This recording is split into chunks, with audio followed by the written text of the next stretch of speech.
The New York State Department of Transportation presents the DOT POD. And welcome in to the DOT POD. I am Josh Heller on location and pleased to be joined by my co-host for today, the Community Liaison and I-81 Viaduct Project Assistant for the New York State Department of Transportation, TeNesha Murphy. TeNesha, thanks for sitting with us today. Josh, so glad to join you today and be your co-host on the DOT POD. Yeah, it's exciting. It's exciting. And so we have a very interesting one today. So currently we're sitting in the Tucker Missionary Baptist Church, which is the community kind of center for people to come and talk about the program and talk about the project, which will be taking place literally a stone's throw from where we are. You step out of this building, you can see the viaduct.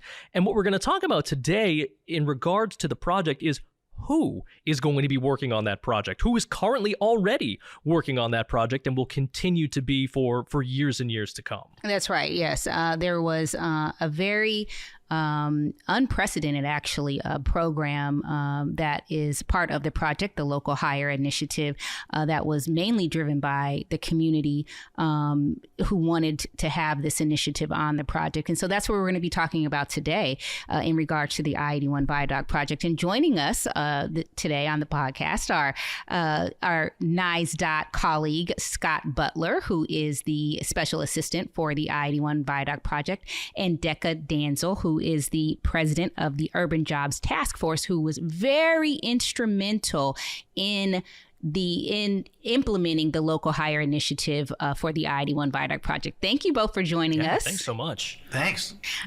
Scott, tell us a little bit about yourself and give us a history of who you are. Well, I'm a local resident. I've lived here my entire life for the last 43 years. I started my career in television. Then I made my way into what I'll call politics and state legislature, and then found my way on the DOT's payroll working on the 81 project. So been a part of the project since 19 and kind of through the NEPA process and all that other stuff. So, and Deka, how about you? Tell us a little bit about your background.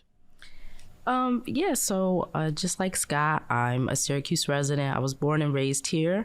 So it's a very special place to me. It's a place I call home. I'm a mom of two. I'm the president of Urban Jobs Task Force, and we're a local economic justice coalition. And really, we exist primarily to increase equitable access to employment and other economic opportunities for Syracuse residents. So let's just get right into it, Deka, because there is a local hire initiative on this project. Nowhere ever in the state have any of the construction projects with the DOT have had a local hire initiative. Why was it important for Urban Jobs Task Force to make sure that occurred on the I-81 project? Okay. So I think the story actually even starts like a little bit further back than 81. So I want to bring y'all back to, I think it was 2016, maybe 2016 or 2014, but I believe it was 2016.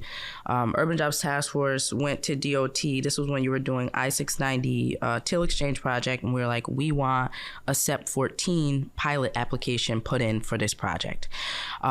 And what the SEP 14 pilot project is it allows for a workaround for local hiring provisions on federally funded infrastructure projects. So at the time, this was not allowed without that special pilot being approved by the Fed.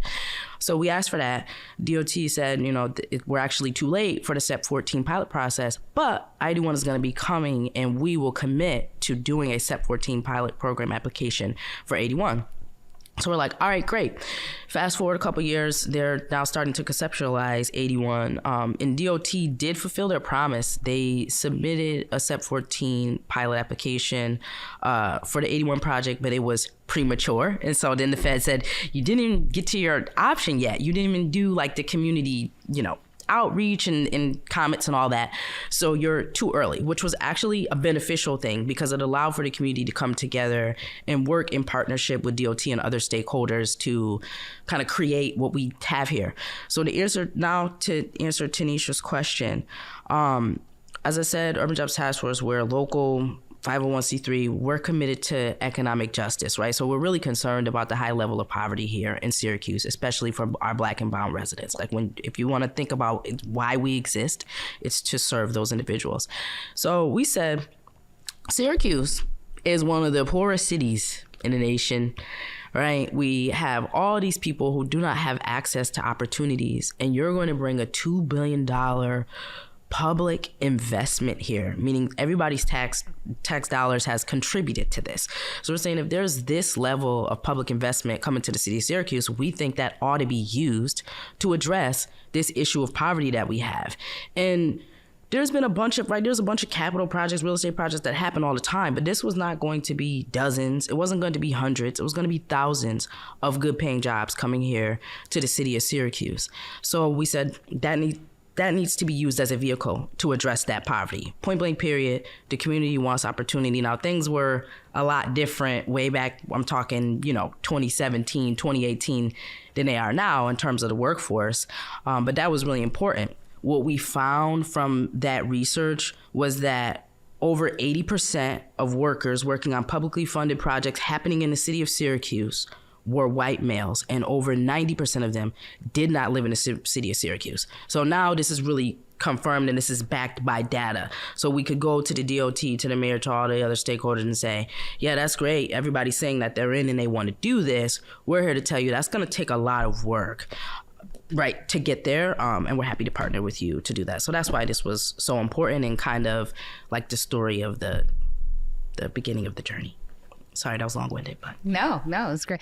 And so Scott, she just described what they came to the state and to the federal government with, and said these are basically our demands. What was the response from the government? Whenever we do anything at the department, there's a lot of justifications for what we do, and a goal like local hire takes a lot of justification. You have to show it's based on geographics. Obviously, it's also based on economics. So you have to show disadvantaged areas. But then when you get tacit approval through a bill, you kind of take it and run with it. So when she talks about Step 14, it's like it was there, it wasn't there, then it was back. And we spent 8 months, I think, preparing our application with UJTF, with the city of Syracuse and our construction team to kind of say, okay, how does this work? Right? Like, how can we make this work and justify to the federal government that we need something like this? So there's that part of it that gets, that takes a lot. So, jobs, employment opportunity, that was one of the top comments we got throughout the EIS process. So we knew as a team for the 81 project, the federal government, we knew we had to do something. When Step 14 comes back, it allows us an avenue to do that. Infrastructure law allows us an avenue to do that. And then it was just hammering out the details and seeing what could fit within the structure the department has for procurement, and just making sure that it wasn't something that was going to be disadvantaged to our contractors, but also not give one contractor an advantage over another. We have to play these rules, so we have to figure that out while we go along. So. You mentioned the disparity, especially when it comes to these types of jobs, and someone just can't wake up one day and be like, oh, I'm gonna work on a massive construction project. You need training for that. Obviously, that kind of training not only is going to help them get these jobs, but potentially continue on once this project is a large project, but it's not going to last forever. So you want to make sure that, you're able to continue on and continue that employment. How, have you guys been able to position it so that there is that kind of training mechanism in there so that these people are not only ready for this project, but for whatever comes, moving forward? So when I got involved with the department and was more or less assigned this task, the idea was what you just said. It was to have both avenues available because, heavy highway construction is not easy. It's very hard. You're out in the elements. Today it's snowing in Syracuse, right? So you might be out in the middle of that. So it's not easy. So to your point about training, we kind of did a tool track. Like, we knew we wanted this provision within our contracts, but we also wanted to make sure that the contractors had a proper base a proper, workforce to pull from. So we went out and got a grant before we even started the SEP 14 process. We got a grant from the federal government to basically we have 2 separate training programs here in the city of Syracuse that are for local residents. One is through the department, a department-based program called Work Smart New York that we have at our SUNY EOC here. And then the other is with our partner Syracuse Build and Center and CNY Works, where that one's called Pathways to Apprenticeship. So, Deka mentioned the PLA. So we have a PLA on this project. So most of the employees are going to be from one of the local union halls. So, the local union stepped up to the plate and created this program, Pathways to Apprenticeship, to help folks that are not making their way into the trades, because apprenticeships are tough to get into. It's a test. It's a lot of different things. So we kind of partnered with all of them. We got some money from the feds to make sure that we're pumping out people and giving people opportunity to be trained in the field they want. So it was a dual track, I think, for the department, that we just knew you can't just wake up one day and say, I want to build a road. That's not how it works. So we did both. Yeah, but to take it back a little bit, Deka, to even get to that point where we are creating programs to help train people so that they can have these jobs for a lifetime and turn them into careers, and possibly even business owners of some of these construction, from some of the things that they learn in the construction trades. Talk about how I guess what one of your biggest challenges was going through the process to make sure that this project had a local hire provision on it. So I think the major challenge for us was getting the buy-in from literally everybody and creating the ecosystem that exist so that this local hire initiative can be successful. So there were so many things that we did. Once Scott and I talked about the SEP 14 process, how it was there and then it wasn't there. When it wasn't there, we were a part of a national coalition spearheaded by an organization called Jobs to Move America. We did like a big national press conference. It was virtual. It had like 24 cities on it. There was like all kind of mayors. Our mayor was on there. Chicago mayor was on there, calling for the reinstatement of SEP 14, but even further than that, an outright removal of the local hire ban on federal infrastructure projects.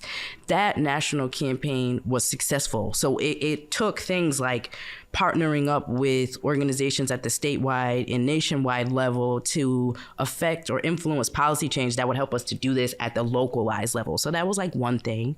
Obviously, like, I think like a lot of the like rebuttal, like having to be calm and rebut in the stakeholder meetings, right? So, we're hearing things like, well, do they even want these jobs? Can they pass a math test? And are you trying to get us to cut corners on training? Because heavy highway is a lot of the training. What do you mean you want locals? And we're like, no, we're not asking you to do that at all. We're asking for everything that's going to take for us to achieve this, which would include training. So the Syracuse Build program, it was created by Center State CEO. So I remember the mayor, he was under a bridge and he was like, 81's coming, we're going to have jobs. And we were kind of like, okay, Ben, but people are not trained. So if they're going to actually get those jobs, we have to have a training program. He's like, you're right. So everybody was all cool. So the city of Syracuse and Center State were largely kind of the, I think, main conceptualizers of Syracuse Build from the start. But that's largely a result of our advocacy pushing, saying that we can't just implement this goal. If we don't also implement the training, then it's not going to get there. Sorry. So we work with Center State. We were a part of their research development. We actually wrote co-authored the playbook for Syracuse Build. We want something like we need something better. We need the trades to be involved. This needs to be paid. You can't expect somebody living in poverty to work 2 and 3 jobs just to complete a train. Like, there are all of these barriers that we have some power to affect. So Syracuse Build is this great, highly successful program. In DOT, I think has done a great job of convening everybody under not just Work Smart, but Syracuse Build, but as well as community partners, so that we're all kind of, together. We're we're troubleshooting. Yeah. And I think the other big thing that just took a lot, but was fun and not hard, probably the most rewarding part of it all was the community organizing and advocacy. So literally, we set up in front of corner stores. We tabled in front of corner stores. We showed up to basketball tournaments. We put advertisements on Central Bus billboards. We was on a radio. We put them on Lamar billboards across the city. We did online social media pushes. We partnered with like NYCLU, Legal Services, Family for Life. Now we did whole marches, press rallies, countless advocacy letters. We also took that racial equity impact statement and we went around to every single elected official that had constituents in the city of Syracuse to explain them the problem. But I think that those were really like some of the main things. So I guess I'll pose this to both of you because it's kind of a different perspective for each of you. But, where do you see that, where are you now with the project already, ongoing as far as where you want to end up? And, moving forward as the project continues along, what do you see your roles as far as making sure that, it's not all talk, that it's actually happening, at the rate that you want it to? So I would love to hear what Scott's thought is, but also on that last part, I think a really important key piece to share about the journey that I forgot is another thing that we did during this process that we actually thought was going to be hard, but was not. So again, we went around to all the elected officials, all the stakeholders. We tell them about the problem. We're getting their buy-in. And then we go to our mayor and we say, all right, mayor, we've done all the legwork for you. We've told everybody, we've done the research. We've laid out the problem. They're down for it. They don't see how it can happen, but they're down. So what we need you to do, we also did research on like, how did other people pull this off? Like San Francisco, City Build, like the, Cleveland Project, LA Metro. So did a lot of research, did a lot of case studies. So we're like, we think what needs to happen is you use your power as mayor to call together all of these stakeholders so we can start talking about how we're going to achieve this goal of maximizing local hire on 81. And I maybe I'm wrong, Scott, but I don't know if you agree, but like I feel like that was the tipping point. Then the mayor calls everybody, and he just did it. There was no argument. I want to give Ben Walsh, he did not. He didn't even ask a question. He was like, yeah, that makes sense. I'll do that. I'm like, oh, wonderful. I thought I was going to have to, you know what I mean? I thought I was going to have to pin you down to get you to do this. He had FHWA, DOT, DOL, bunch of community partners, workforce development, trades, city government, county government, bunch of our electeds, and just had the whole thing going. So in terms of where we are right now, and I think the other part of your question was what else we need to do to make sure that we're keeping on track to our end goal. Yeah. Mm-hmm. I'll let Scott share the exact numbers, but I'll just share from the community perspective. We are very proud. We want to jump for joy, but then again, we're a little scared to do it because these first numbers came out, and like I said, Scott has the exact numbers, but the second contract is exceeding the goal. The first contract is very close to the goal.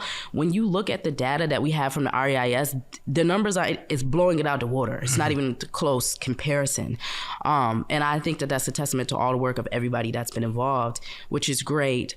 Are we a little bit nervous that as the project goes on and there are more people working at a time, if we'll be able to maintain that? I think, yeah, but I think we just, we need to keep pushing. Yeah. For there. So numbers directly, contract one hovers around 12 to 13%. The goal is 15%. Contract two hovers anywhere from 15 to 16, sometimes all the way up to 18, depending on when you look at it. I think Deka, I feel like I'm in the same boat as Deka is of you want to jump for joy because we accomplished the first part of a goal. We got it in a contract. We got it in a PLA. We got it in these different places. People are going to our trainings, all this other stuff. But it's when you get to contract 3, 4, and 5. I mean, this is over $1 billion worth of work in phase one. That's a lot of work hours. Can a city the size of Syracuse, Deka mentioned some of these other cities. These are major metropolitan cities. Syracuse is a smaller, medium-sized city. So can Syracuse maintain the momentum we have in these first two contracts? I'm optimistic we can. I'm going to, for the DOT side of this, we put an incentive in it so people get hired. We did all these things, but we also are pushing our partners, DOL, to make sure that we're doing stuff, Syracuse Build, and SUNY EOC with our trainings, making sure there's enough available for people to be able to get where they want to go if they raise their hand and they say, this is what I want to do. And I think people are understanding it's real, because I think that's one of the misnomers of this project since the get-go is no one's going to believe it's real until they see it. And so maybe in the city of Syracuse, they didn't believe it because we were up in the northern part. But now that we're down in Brighton Ave and by Loretto, all right, maybe this is real. And I think they're getting that word of mouth, the neighborhood telling them, like, this is a good idea. This is what we want to achieve. So I think things are positive, but I'm like Deka. I'm not ready to jump for joy. We got a ways to go. We got a ways to go on the construction side of things. So it's nice to be out the gate early. Robert Short, our compliance officer, always said with any of our goals, if you're not doing it early, you're never going to do it. So the good news is we're doing it early, and hopefully we can maintain that and our contractors can maintain that. But the department, we have partners like Deka and UJTF who are pushing people to go and, use this as a chance to, get out of a situation that they may be in. And this is a clear cut chance you can do that, because of the training and because of the opportunity that you have. You mentioned, Deka, that you looked at other cities that have done this, San Francisco, LA. Do you think that, especially with the size of this project in New York, do you think that this project, and again, it's early, but the success so far that it's had, do you think that this could be used as a model? This could be used as, something for other cities, other projects, other states, other departments to look at for ways to actually not just talk the talk, but do it? I think 1000% this is a perfect example of it, because we're a small enough community that I think we were able to pull it off in terms of like bringing everybody together. I know also too that the Federal Highway Administration created a roadmap kind of telling the story of what we've done here. I know like Syracuse Build has been invited a couple places across the country. DOT has been invited places across the country to talk about what we've done here. So I think this would be a great example. And some of the other examples that we looked at, they were like, for example, the I-70 project. That was because they had to be sued, right? So that's not like a good comparison there. Or we did this willingly. Right. You know what I'm saying? Or there were like some that were like mandates versus like this program is an incentive where the developers get an incentive for doing it. And I think what was dope about this incentive for DOT, and this was actually like their whole own idea. So we knew that these incentives were happening. We were kind of going back and forth for the Step 14 process. And they're like, how about if we incentivize, the contractors greater if they're going to be, so like if you hire a local at all, you get this certain amount back per hour. But then if you hire a local that has a barrier to employment, so like you're a resident Onondaga Nation, you're like on some form of welfare, like those kind of things are what were included as the barriers, then they get an additional incentive. So this is like a further way of like really targeting the people that we want to reach, the people who need these opportunities the most. That was the fun part, because then you could, because you said it better than I'll ever say it, but like, the department never looks at it as an anti-poverty program or getting people out of poverty, but like I live here, so I care about that. So I think the incentive and looking at ways to go at, barriers to employment, when we were doing the Step 14 application, we're hearing all of these barriers of why these things don't work, why, people in these hard areas can't find this and can't find that. And I think we came at it in a collective way of like, all right, well, we're just going to fix that. I mean, I hate to be that way and make it sound simple, but DOT fixes stuff, so it makes it seem easier. But that's where we were at. All right, we got to people are struggling because transportation's hard for them. All right, well, we'll figure that out. Mm-hmm. So we have a program with Center State CEO where they're helping people either clean up their license or get cleaned up their credit so they can own a car or pay for repairs to their car so they can find their way to work. Childcare comes up. Well, all right, let's pull all together. Let's figure out how we can help with subsidies for childcare. So we got Onondaga County helping us with that. All these different things. So like that was, as a personal side, I don't know if my partners at the DOT who worked with me thought it was fun, but I think that was when you started to dive into like a program that can work and can be seen as like a model for the country, where it's not just a lot of times we just throw specs on something and expect them to work.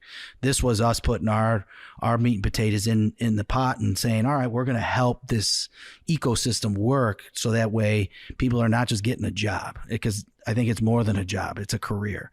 Working in construction is a career. Now, yeah, you bounce around and you do different things, but the city of Syracuse in this region is about to see some of the biggest construction years it's ever had. And so now what 81 is doing, what the department's doing, is we're kind of like becoming this major training ground for projects in the future. And then the other part of it, selfishly, is because this is the type of project it is, the size and everything like that, people are going to get skills that they could not get on other projects. Some of the things we're going to do, not only speed wise, but like equipment we'll be using, different ways to build things more efficiently and easier. Like those are the other parts where people are going to start a career with this project that they're going to get skills they could have probably never gotten in 30, 40 years that they're going to get because they're working on this project. So I think that's the selfish part, maybe for someone who works at the department, is like getting to work on that stuff. That's not stuff we get to work on all the time, I would say. So it's like it was very cool, I think. I mean, not to take it away from anything, and I've enjoyed the work, but it's also, you don't want to pat yourself on the back, because I'm competitive in nature. I'm competitive in nature. So you want to be better than 15. You want to be 16, 17, 18, especially the contracts that are in the zip codes. That's where I want to be, like, pushing the contractors to be better at it too, and we're building a workforce. One of the things we know about heavy highway construction is the workforce is retiring, it's leaving, it's not sticking around. So we knew we have to fill those holes. We hear that from our contractors all the time. So we're also doing our best to start filling those holes in a very incentive-based way with just a simple local hiring preference. That is the way to look at it. And like, we had no idea when this was happening. Like, we didn't know like a Micron was going to come and it's going to like spur all this other development. So now we're kind of like ahead of the game on the training side. 100%. And I just want to touch on too, something that's Scott said, like, there's so much that went into this. So like, yeah, we can be a model, but people should probably consult with us. I mean, this went deep. He's talking about, people getting help with childcare and licenses. And I would even take it a step further, like Syracuse Build being completely run by credible messengers and having people do a form of case management to keep people in that program and have success. For them to be a contract for Volunteer Lawyers Project to support Syracuse Build participants with legal fees around child support. So this is the kind of deep and intentional, right, piece by piece attention to detail and things that you have to think about if you're going to pull something like this off. And I think the biggest thing is diplomacy and partnership and collaboration amongst the stakeholders. So as the group that's kind of pushing this forward, you can imagine that there were many of times where people said things that make me want to flip the table, quite frankly, and not do this anymore. But I think like what's been unique about this process is the partnership the whole time. So I think that was the big piece, is the community government / stakeholder partnership at every step and every turn of the way. Everybody's in communication with each other. If there's a problem, we work on it. And even when we don't agree, we're all committed to coming back to the table because we're committed to the goal of getting locals on this project. This was a fabulous conversation. You guys have done some amazing work, especially for the city of Syracuse and the residents that live in the city. So thank you for your work and everything that you've done. And Josh, it was great working with you. Oh, it was a pleasure, TeNesha. And we will be having TeNesha back on talking about 81 throughout the project. So we will be here in Syracuse on location talking about the project as it continues to mature and continues to move along. So to echo TeNesha's comments, thank you both for taking some time and sitting down, and again for all the work you've done thus far and for the work I know that you will continue to be doing throughout the remainder of this program. But TeNesha, until we talk to you again, thanks so much for sitting in. It's been a blast. I had a great time. Thank you, Josh. Absolutely. My pleasure. And thank you all for tuning in this week right here on the DOT POD.